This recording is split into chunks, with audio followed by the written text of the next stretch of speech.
आरक्षण मिला है वो किसी भीख में नहीं मिला है। हमको जो आरक्षण इसलिए मिला है क्योंकि यहाँ पे हमारी 100% जमीन है।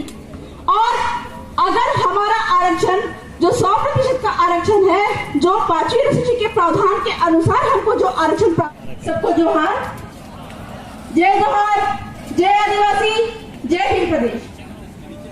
पुरखों को नमन करते हुए और साथ ही साथ में हमारे यहाँ पे उपस्थित सभी अतिथिगण और जो संचालक समिति है, इनको मैं बहुत बहुत जोहार करना चाहूंगी। साथ ही यहाँ पे उपस्थित हमारे सभी भाई बहनों को भी मैं बहुत बहुत जोहार करना चाहूंगी। चूंकि समय अभाव है, मैं बहुत ही कम शब्दों में अपनी बातों को रखना चाहूंगी। आज मोस्टली हम यहाँ पे एकत्रित हुए हैं आरक्षण को लेकर, जल जंगल जमीन को लेकर। हमारे पुरखों ने जो लड़ाइयाँ लड़ी है, हमको जल जंगल जमीन के अधिकार दिलाने के लिए लड़ाइयाँ लड़ी है, जिसके कारण हमको भारत के संविधान में ये पावर मिला है कि जल जंगल जमीन और खनिज पे आदिवासियों का एकाधिकार है। साथ ही साथ जो 5वीं अनुसूची के तहत आरक्षण की हम बात करते हैं कि यहाँ के सारे पदों पे सिर्फ और सिर्फ यहाँ के स्थानीय आदिवासी ही भर्ती होने चाहिए। तो आज मुझे बोला गया है मुख्यतः कि मैं जमीन की बातें करूं। जमीन को लेकर हमारे बाप दादाओं ने जो भी अधिकार हमको दिलवाए थे, उस अधिकारों पर जो भी सुप्रीम कोर्ट के जो सबसे बड़े कोर्ट के जजमेंट आए हैं और किस प्रकार से आदिवासी मालिक है, इस बात की जानकारी हम लोगों को दे। लेकिन जब हम बात करते हैं आरक्षण की, मुझे मना किया आरक्षण के बारे में, लेकिन मैं थोड़ा बहुत रखना चाहूंगी कि हमको जो जमीन मिली है वो हमको बाप के बाप के बाप के बाप से मिली है। और ये जो आरक्षण हमको मिला है, जो हम बात करते हैं कि 100% आरक्षण की बात करते हैं, ये आरक्षण भी हमको इसीलिए मिला है क्योंकि हमारे बाप के बाप के बाप की जमीन थी, किसी और की जमीन नहीं थी। तो इस प्रकार से 2013 और 2016 की अधिसूचना जो निकली है वो बिल्कुल ही असंवैधानिक है, क्योंकि 100% जमीन हमारी है। और सबको ये जानना बहुत जरूरी है कि जिसकी जितनी जमीन उसकी उतनी आरक्षण। यहाँ पे प्रतापगढ़ की बात करूं, इतिहास से हम जाएंगे तो सिर्फ और सिर्फ आदिवासियों की जमीन थी। और वर्तमान के समय में जो जमीनें लोगों से छीनती जा रही है, हमारे आदिवासियों से छीनती जा रही है, जंगल, नदी, तालाब, खनिज जो छीनते जा रहे हैं और जो बाहरी लोगों को यहाँ पे बसाया जा रहा है, उससे क्या है कि हमारे जो आरक्षण पे भी प्रभाव पड़ा है।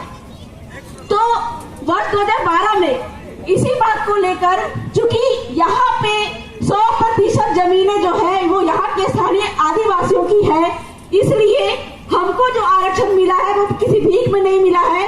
हमको जो आरक्षण इसलिए मिला है क्योंकि यहाँ पे हमारी 100% जमीन है। और अगर हमारा आरक्षण जो 100% का आरक्षण है, जो 5वीं अनुसूची के प्रावधान के अनुसार हमको जो आरक्षण प्राप्त है, ये आरक्षण हमको अगर नहीं मिलता है, या जो 2013 और 16 का जो अधिसूचना निकाली गई है गलत तरीके से, ये अगर रद्द नहीं किया जाता है तो इसके सबसे बड़े जिम्मेदार कलेक्टर महोदय होते हैं। और आने वाले दिन में यदि जल जंगल जमीन पे आदिवासियों का एकाधिकार नहीं होता है और जितने भी जमीनें आदिवासियों से छीन कर गैरों को दी गई है, गैरों के बसने की वजह से यहाँ पे जो आरक्षण हमसे छीन गया है, इसका अगर तत्काल उपाय नहीं किया गया तो हम इस पे माननीय सुप्रीम कोर्ट, हाई कोर्ट में जाकर इस बात को उठाएंगे और कलेक्टर महोदय को पार्टी बनाएंगे और उनको भी हम कोर्ट में घसीटेंगे। तो आदिवासियों की जमीनों से ही आरक्षण है। सुप्रीम कोर्ट ने भी ये बात कही है, पी रेड्डी जजमेंट 1988 में क्या बोला है कि आदिवासी क्षेत्र में आदिवासी की जो जमीन है वो आदिवासी को ही बिकेगी।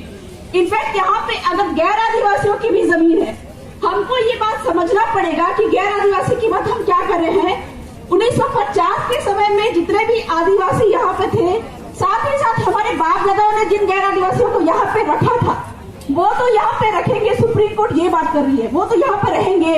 उनके जो वंशज है, उनके जो बेटे हैं, वो भी यहाँ पे रहेंगे। लेकिन वो किसी को जमीन देंगे तो किसी गैरों को जमीन नहीं देंगे। वो अगर जमीन बेचेंगे तो सिर्फ और सिर्फ आदिवासी को ही बेचेंगे। तो ये प्रावधान सुप्रीम कोर्ट ने कहा पी रेड्डी जजमेंट में कि आदिवासी की जमीन जो है वो आदिवासी को ही बिकेगी। गैर आदिवासी की भी जमीन अगर यहाँ पे है तो वो भी सिर्फ और सिर्फ आदिवासी को ही बिकेगी। तो इस प्रकार से 1950 के बाद आए हुए जो गैर आदिवासी है वो यहाँ पे असंवैधानिक है और इस प्रकार से बिना कलेक्टर महोदय की पूर्व मंजूरी के कोई भी गैर आदिवासी यहाँ पे जमीन नहीं ले सकता, कोई भी आदिवासी यहाँ पे जमीन नहीं ले सकता। क्योंकि आपका जो जमीन का जो कानून है राजस्थान टेनेंसी एक्ट 1955, उसमें भी ये बात साफ साफ लिखा हुआ है कि आदिवासी की जमीन आदिवासी को ही बिकेगी और एससी की जमीन जो है वो एससी को बिकेगी। और ये जो जमीनें जब बिकेगी तो बिना कलेक्टर की पूर्व मंजूरी की जमीनें नहीं बिकेंगी। इस प्रकार से यहाँ पे कोई भी आदिवासी जमीन खरीदता है, गैर आदिवासी जमीन खरीदता है तो उसके सबसे बड़े जिम्मेदार कलेक्टर महोदय होते हैं। और इस प्रकार से हमारे जो छिनते आरक्षण है इसके सबसे बड़े जिम्मेदार कलेक्टर महोदय ही है। तो आज इस मंच के माध्यम से मैं ये कलेक्टर महोदय को सूचित करना चाहूंगी कि 1950 से लेके आज तक में जितने भी आदिवासियों की जमीन गैरों के बीच में गई है उनको हमारे आदिवासियों को वापस दिलवाइए, ताकि जो 1950 के बाद में संविधान आने के बाद में जो हमको प्रावधान मिला है 100% आरक्षण का, यहाँ के स्थानीय आदिवासियों को नौकरियों में जो आरक्षण प्राप्त है वो उनको प्राप्त हो सके। और अगर 1950 के बाद में जितनी जमीन गैर आदिवासियों के पास में गई है इसका तत्काल सॉल्यूशन नहीं किया गया, आरक्षण का तत्काल प्रावधान नहीं किया गया, तो हम आने वाले दिन में कलेक्टर महोदय को भी कोर्ट में घसीटने से पीछे नहीं हटेंगे। तो बहुत ज्यादा नहीं बोलना चाहूंगी, अभी बहुत सारे कार्यक्रम बाकी है और वक्ता भी बहुत है। तो मैं मंच से ये अनुरोध करना चाहूंगी कि हमारे माया दीदी को भी थोड़ा सा वक्त दिया करने का समय दान कर रही हूँ, कृपा करके उनको भी मंच दीजिए। आप जोहार, जय आदिवासी, जय भील प्रदेश।